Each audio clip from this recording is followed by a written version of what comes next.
Hey everyone, my name is Marcel Anderson, and I'm here with my good man, good brother, sidekick, none other than Daniel Stevens. I'm excited. How you doing today, Daniel? Man, I'm fantastic. How are you? Awesome, man. So let's go ahead and jump right in, man. Okay. The reason why we're here, man, because we want to know what's been going on with you. Exactly. What should we expect in 2018? For those who don't know you, can you just tell them a little bit about who you are and what you do?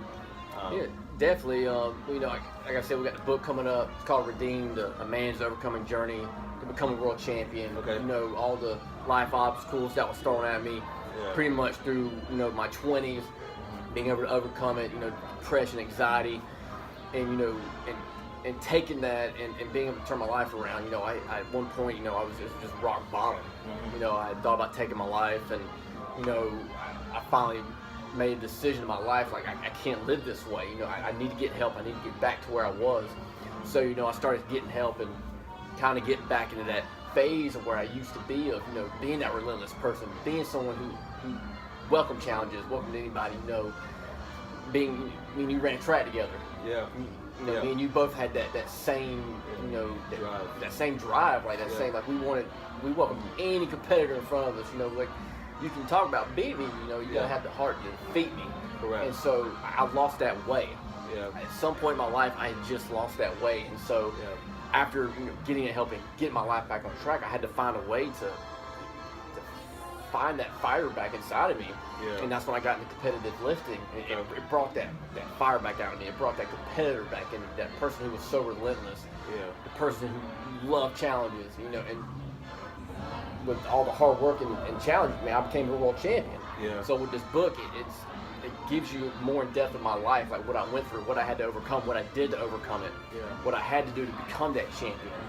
And so hopefully with this book, people will read it and like, hey, like if this guy can do it, so can I. Yeah.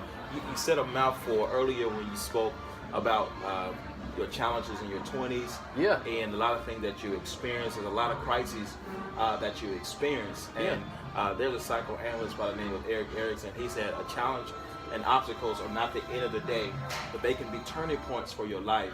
But he also said, how you respond to your situations can either dictate or determine your final destination. How has your response to your situations has helped you to get to where you are now? You responding to your life situations has helped you to get to where you are now. I've seen what it's done. I've seen what the hard work I put in has done. Yeah. There's so many people out there who try to take the easy way out. They know they need help, but once it gets tough, they realize that, hey, I actually need to put in the work.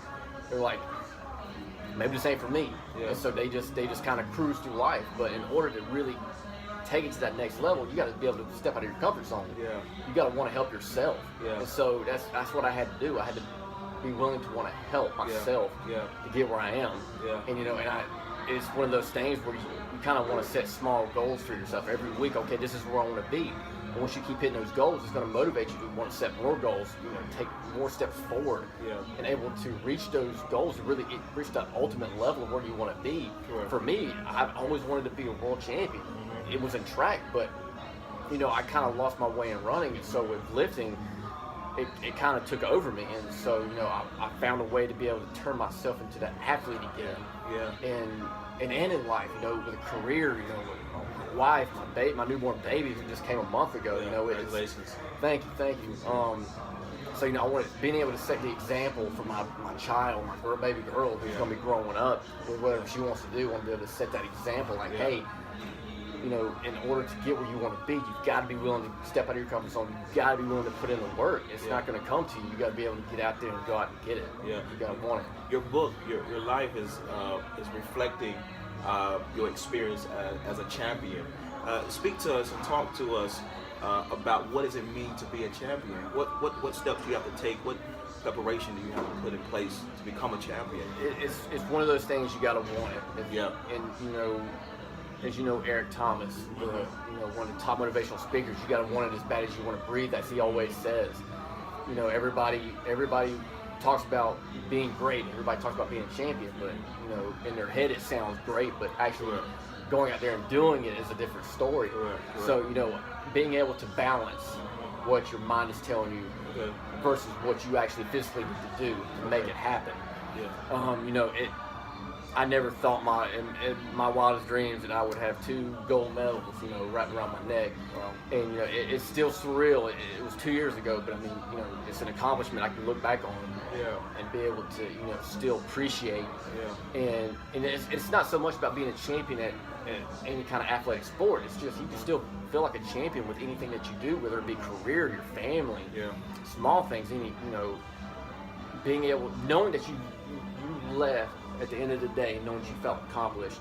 I always had this saying, you know, that I used to be a personal trainer. I would tell my clients, like, you know, you need to ask yourself, when you leave that gym, did you put everything you had in that workout? If not, you need to turn back around and go back in there and finish what you started. You need to go in there and do what you came to do, just like with anything else. Like, if you leave work, did I put everything I did in my career today? If not, you need to step in there tomorrow and step it up.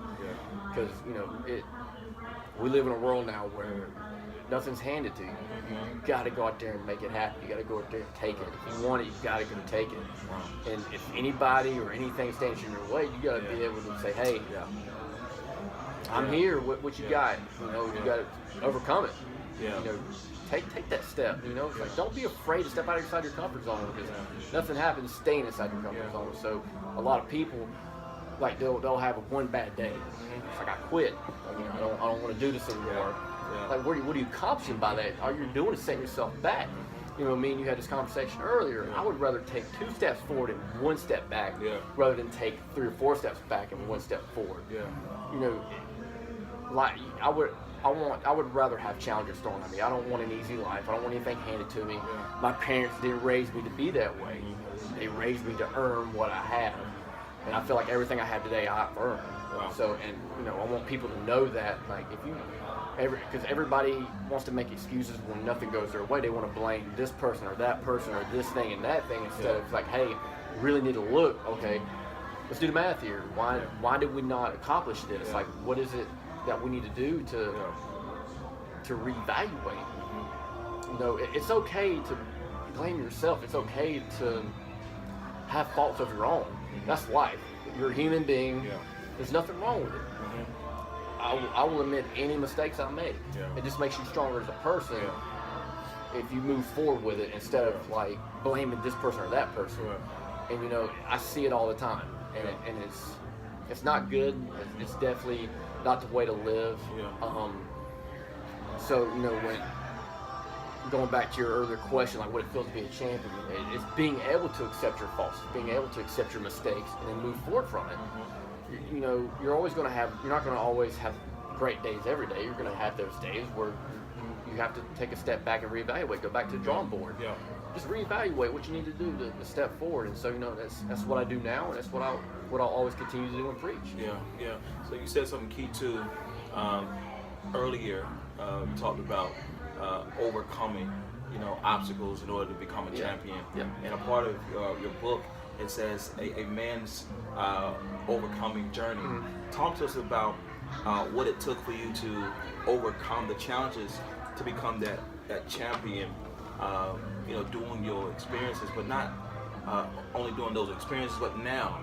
How do you apply that now that you're a father, right? And exactly. What's 1 month old now?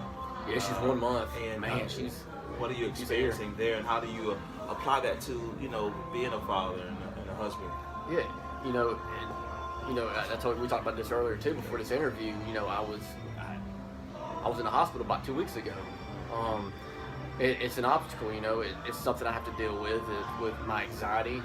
Where it started off as just depression, you know, it turned into anxiety. You know, I can't remember the last time that, you know, it got this bad, but it's just something I have to be able to overcome. You know, that's the main key here. My main goal of this book, the main topic, the target is anybody bound with depression and anxiety. You know, because it's kind of hard to depict what is considered to be depressing, or, you know, what. And for many people out there, they don't even know that they're depressed. They don't know they have that anxiety. Like, they just think it's just they're nervous, or, you know, it's really hard to depict, you know, when you really have it. You know, it's not something that, you know, that I would ever think I would ever have, because I was always a happy person. I was always excited. Correct. I still am now. Yeah. When people see me, they know I'm always excited. I talk a lot. Correct. I bless my wife's heart every time I go out in public. I make conversations with strangers, and the thing is, you got to be excited about life. Yeah. If you're not excited, it's all it does is you're just going to dig that hole even deeper. Correct. So, and in my book, it'll talk about all those different obstacles in depth, about what happened, what led up to my depression, my anxiety. But the key to the book though is like, okay, so you got to think. There are people out there who have worse things happen to them. There's people out there who don't have a home, they don't have a family. You really need to stop being selfish. Things are gonna happen. That's life. Things happen for a reason. I mean, so I didn't used to believe in that, but now I kind of do. It's one of those things where you really find out what kind of person you are. Correct.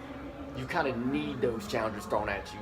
You need those things happening in your life to really find out what kind of person you are. You can go on an adventure, a trip. You can do all these camps and stuff. Like you can, do all these magazine articles to find out who you are, but you don't really know what type of person you are until you face the challenge, until you face the obstacle.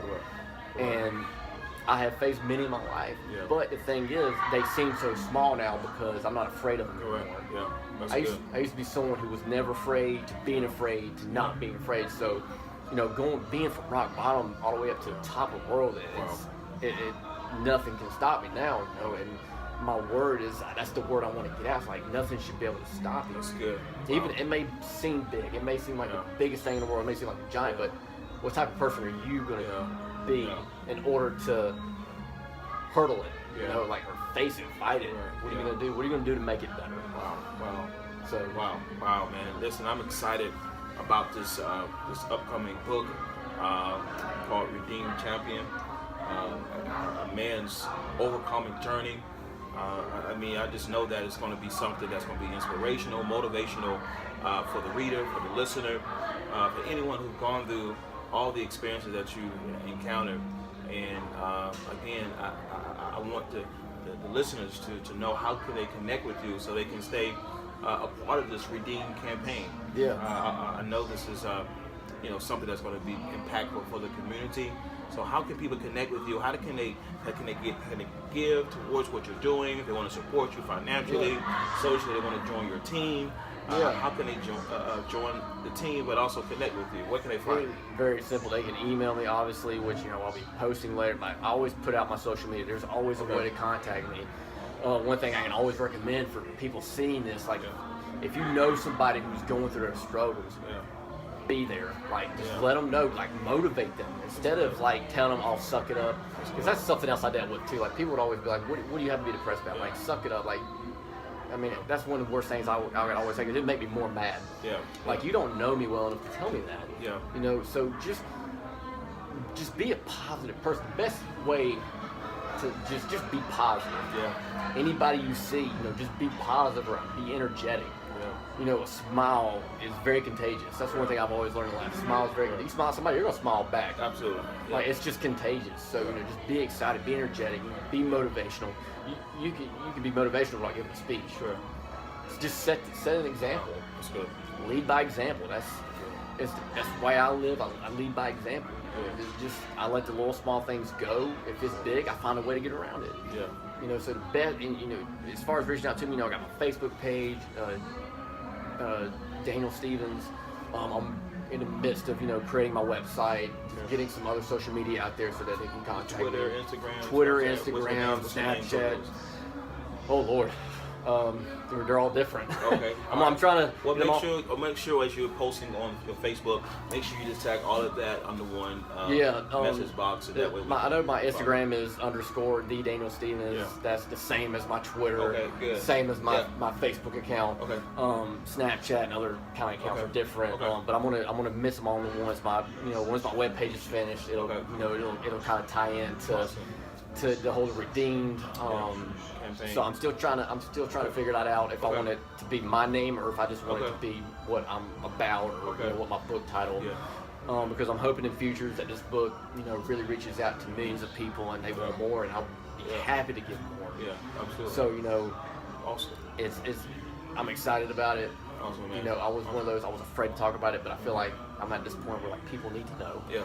People need to hear it. I hear stories on the news all the time where people they take their lives, and they need to hear this. They need to know that they're not alone. It's not, it's an everyday occurrence. Yeah. So if I can motivate them to get better, they see that I was able to do it, that they can do it. That's the whole thing I want. I want to be able to, for people to read my book and say, you know what, this guy did it, I can do it. That's the whole purpose of this book. Is just share my story, get the word out, and let them know like they're not the little person. They're not somebody who's just kicked to the side. They are somebody. That's good. And once they realize that, life will be so much easier and better for them. So, wow. Well, listen, man. Thank you, Daniel, for sharing parts of your story, getting us excited about 2018. Oh man, I'm excited for about it. Redeem. Again, for those who are listening, please go ahead and connect to Daniel on all of his social media outlets. Until next time, thank you so much, and we're looking forward for you to connect with our brother Daniel Stevens. And thank you, man, for the interview, man. It's been a pleasure. Thank you, man. All right.